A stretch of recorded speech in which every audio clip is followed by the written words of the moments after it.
Selamat siang teman-teman, kembali berjumpa dengan podcast Bina Berdaya Bangsa. Kali ini dengan saya Eko dan narasumber kita Kak Abigail Patience, atau biasa dipanggil Kak Abi. Halo Kak Abi, apa kabar hari ini Kak? Baik sekali, terima kasih. Apa kabar Eko? Wah, kabar baik juga Kak.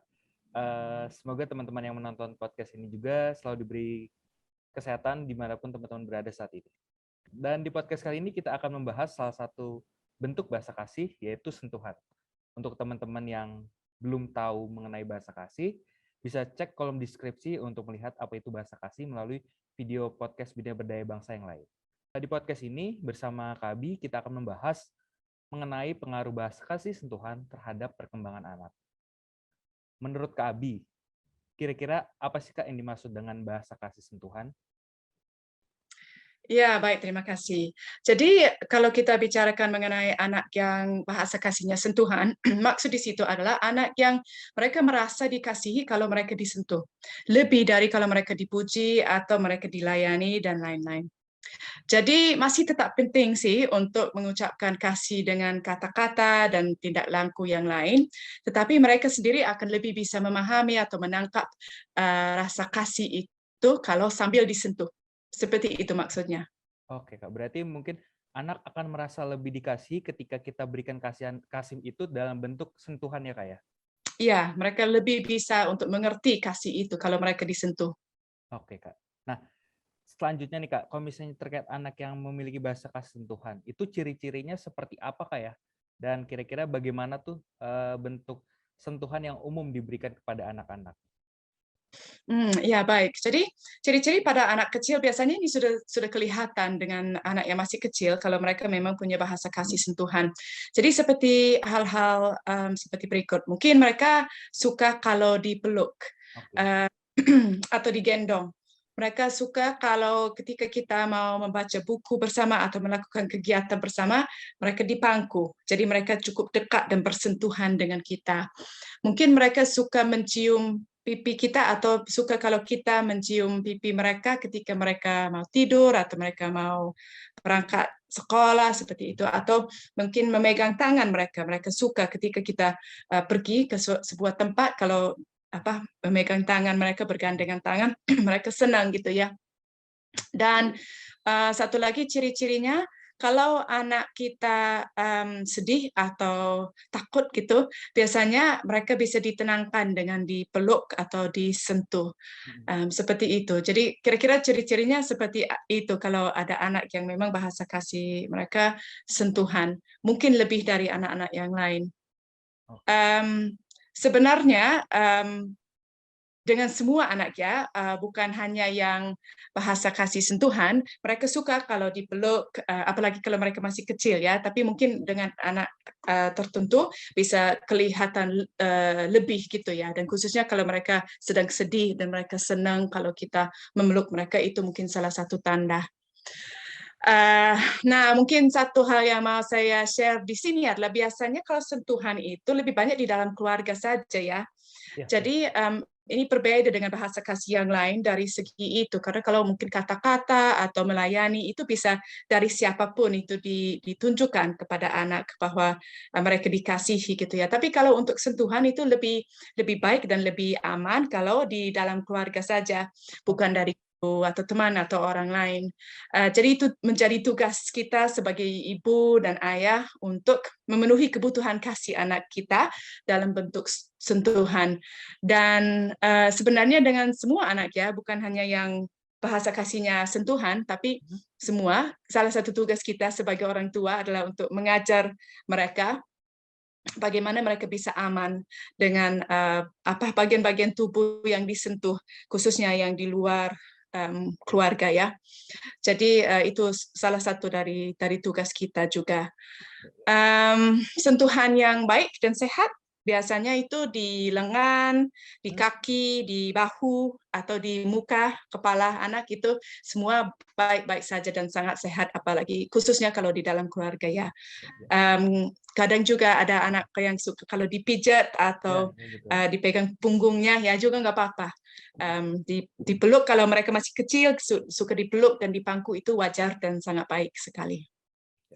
Wah, menarik nih Kak. Berarti memang sebenarnya walaupun bahasa kasih sentuhan itu sifatnya membuat anak lebih merasa disayangi, tapi ini tidak bisa sembarangan gitu, Mas, dalam artian Ya, hanya bisa diberikan hanya dalam keluarga, karena pihak lain juga seharusnya orang tua memberikan edukasi supaya anak tidak merasa bahasa kasih yang diberikan orang lain itu sebagai bentuk kasih sayang, barangkali ada niat jahat yang mungkin bisa dimiliki oleh orang lain gitu ya, Kak, ya? iya, takutnya ya. Oke. Jadi supaya anak kita bisa aman gitu, kalau mereka terpisah dari kita, mereka tetap aman, kita harus mengajar mereka seperti ya mengenai hal-hal ini. Ya, berarti memang penting juga ya Kak, misalnya memberikan mereka bentuk kasih sayang dan bentuk sentuhan, tapi juga memberikan edukasi kepada mereka untuk membedakan gitu ya, mana yang Iya, bentuk kasih sayang dari sentuhan yang memang sebagai bentuk kasih sayang atau ada tindakan-tindakan lain yang mungkin kurang baik begitu ya Kak ya? iya betul sekali ya. Baik Kak, nah ini kan kalau misalnya tadi Kak Abi sempat bilang kalau misalnya bentuk kasih sayang itu yang bagi mereka yang memiliki bentuk kasih sayang sentuhan itu akan merasa nyaman atau merasa dikasih ketika orang Hmm, lain ataupun keluarganya memberikan sentuhan-sentuhan ya, mulai dari uh, sentuhan di tangan, kaki ataupun pelukan gitu ya. Nah, ya betul. ini mungkin akan menjadi kesulitan gitu ya bagi orang tua yang mungkin bahasa kasih alaminya tidak dalam sentuhan, dalam bentuk sentuhan gitu ya Kak. Nah, kira-kira dari Ya, Kak Abi itu ada tips nggak ya Kak untuk orang tua di luar sana gitu? Mungkin mereka tidak memiliki bahasa kasih dalam bentuk sentuhan, tapi mereka harus memberikan kasih sayang kepada anaknya dalam bentuk sentuhan gitu. Kira-kira ada tips nggak Kak? iya, iya betul sekali ya. Jadi memang kita semua punya bahasa kasih yang dan belum tentu ya kita punya bahasa kasih yang sama dengan anak kita. Jadi kita harus belajar apa bahasa kasih mereka dan bagaimana kita bisa menunjukkan kasih dengan cara yang mereka akan pahami ya.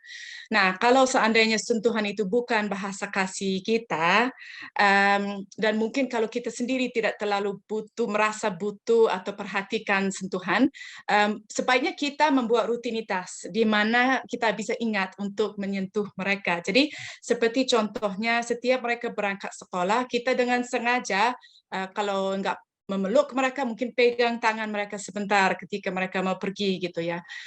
Atau ketika kita melakukan sesuatu bersama, mungkin dengan satu tangan di bahu mereka ya seperti itu. Kalau kita ada kegiatan rutin yang kita lakukan seperti baca buku bersama, bisa memasukkan ke dalam rutinitas sehari-hari gitu.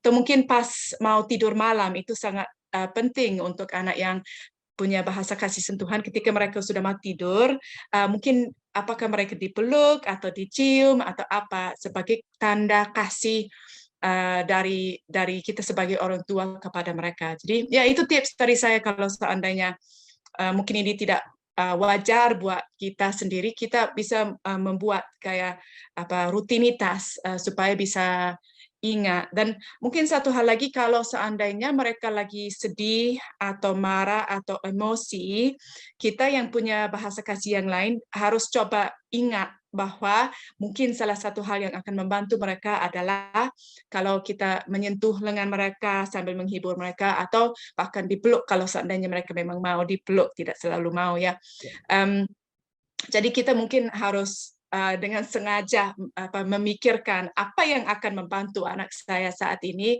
Mungkin salah satu hal adalah untuk menyentuh mereka ya. Dan ya mungkin ini sedikit menjadi tantangan ya, tapi kita harus mencoba memahami bahwa ini penting banget bagi mereka gitu ya. Ya, ya betul. Betapa penting bagi mereka untuk merasa disayangi dan bahwa mereka juga punya tangki kasih gitu yang butuh diisi sehingga mereka bisa bertumbuh menjadi pribadi yang matang dan juga bisa berhasil di masa depan. Jadi kalau kita sebagai orang tua bisa punya perspektif kayak gitu bahwa ini sesuatu yang penting untuk membantu anak kita bertumbuh dengan sehat dan seharusnya mereka bertumbuh, mungkin itu juga membantu kita sebagai orang tua yang punya bahasa kasih yang berbeda gitu ya. Itu mungkin beberapa tips dari saya. Oke. Uh, Sangat menarik Kak Abi. Berarti memang walaupun ini kadang bagi orang tua yang mungkin bahasa kasih berbeda dengan anak menjadi tantangan, tapi setidaknya dalam beberapa kegiatan atau beberapa waktu Ya, di setiap hari kita mungkin sedikit memberikan sentuhan kepada anak, misalkan waktu berangkat ataupun pulang sekolah gitu atau sebelum tidur ya, Kak. Dan itu menjadikan itu sebagai suatu rutinitas supaya ya, menjaga kondisi anak juga supaya merasa setiap harinya dia tetap disayangi oleh orang tuanya gitu ya Kak ya. Iya, iya betul. Wah, sangat Seperti itu. menarik Kak Abi. Terima kasih banyak untuk diskusi kita kali ini Kak Abi. Sangat menarik dan tentunya semoga apa yang kita bicarakan atau kita diskusikan hari ini bisa menjadi manfaat untuk orang-orang tua di luar sana ya Kak Abi ya. Iya, betul sekali. Semoga bisa membantu. Ya, baik. Oke, Kak Abi, terima kasih banyak untuk waktunya dan terima kasih juga untuk teman-teman yang sudah menonton podcast kita hari ini. Saya Eko dan Kak Abi pamit undur diri. Semoga kita bisa mengambil manfaat dari podcast sampai hari ini dan sampai jumpa di podcast Bina Berdaya Langsingnya dan semoga teman-teman dan orang di luar sana selalu dalam keadaan sehat selalu. Terima kasih semua. Salam pemberdayaan.